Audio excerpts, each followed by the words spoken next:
Hello, thank you for joining me. This is 5 things you can do before Wuthering Waves is released. Let's get right into it.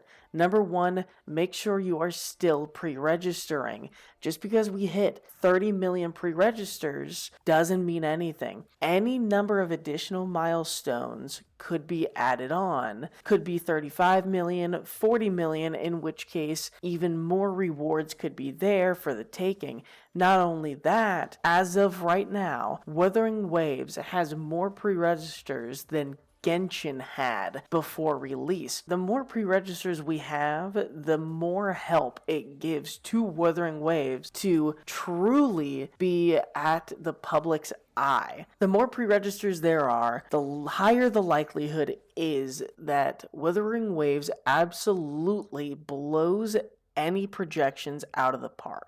So the more pre-registers, the better. Number 2, decide early on whether you're free to play or if you're going to whale out. This is important, and to think about what you're going to be spending each month is really something that you want to have in the back of your head whenever you start your account. The reason being, someone who is free to play is going to have a completely different play style than someone who spends $200 a month. Or someone who's free to play is going to have a very different play style to someone who spends $5 or $10 a month for a few extra gems here and there. Free to play players, they might have 3 months of content right at the beginning of the game, whereas someone who's whaling out spending $500 a month, they might just completely jump the gate and finish everything there is to play in the game within 2 weeks. So knowing how much you're willing to spend at the beginning can completely change your mindset and order of operations for what you're going to be doing in the game, what you're going to be farming for,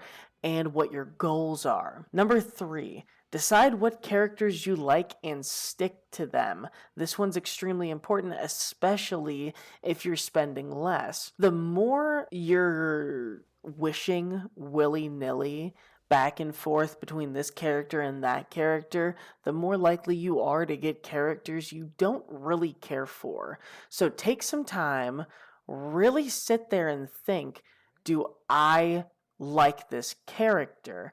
Not just meta, and we'll get more into that later on. Do I like the play style of this character? Do I like the appearance? Do I like the fighting style? Do I feel powerful playing this character, etc., etc.? Really think about if you like playing the character and if the character is going to work well on your account, if you're going to need that style of character. If you need a new sub DPS or a new support, consider focusing on that. Or if you really want to focus on DPS, then it's time to go for your favorite DPS. Alright guys, if you're liking what you're hearing so far, go ahead and like and subscribe. Not only will it help me out, but it'll help you out for any future guides that are developed. Number 4, understand that difficulty doesn't mean you have to meta. And this goes right back into what characters you like.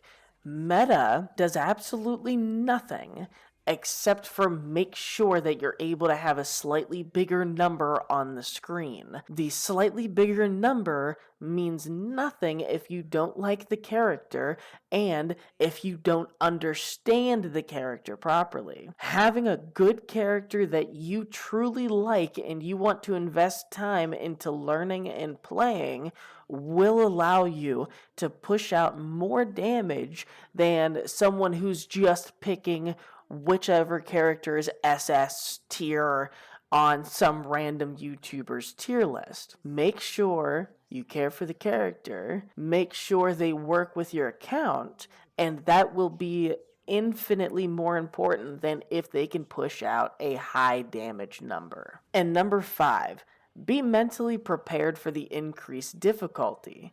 And what I mean by this is, there could be times where you're fighting against a boss and you're dying 8, 9, 10 times attempting to learn that boss's moveset. At these times, it's going to be the most tempting to pull out your credit card and pay the extra $50 to get the next upgrade on your favorite character. Be prepared to die a lot. That comes with difficulty, that comes with games that are considered to be Dark Souls-esque. You are going to lose, you are going to die multiple times, and it's gonna feel like beating your head against a brick wall, but slowly learning how that boss's move set works and learning which of your characters are best to counter an enemy's move set and work best on the field with that boss, that knowledge is going to be infinitely more useful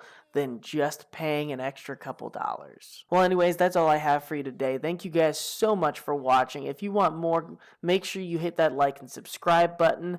This is Blue Collar Gaming. Have a good one.